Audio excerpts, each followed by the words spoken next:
oturub nəqşə çəkəydin toyla, görüt pərox sudan ayrı,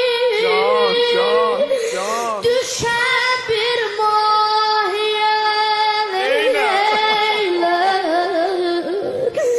görüt pərox sudan ayrı, düşər bir mahiyə eylər. Dəyə divar məsciddə qanadsız yahiyən eylər, əbəd fəzli xan bir ox görür şişmayən